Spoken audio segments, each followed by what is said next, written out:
ఇక మకర లగ్న ఫలితాలు తెలుసుకుందాం.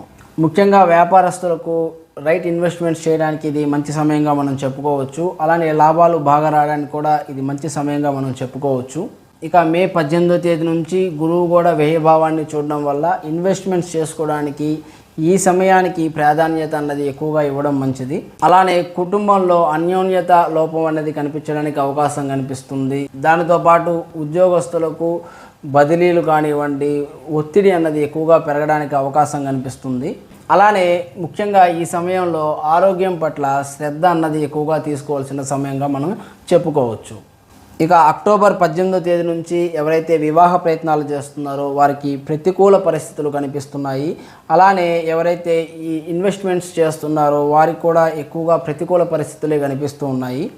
దానితో పాటు చేసిన దానికి చేయని దానికి ఎక్కువగా అపనిందల పాలు కావడానికి కూడా ఎక్కువగా అవకాశాలు ఈ సమయంలో కనిపిస్తున్నాయి.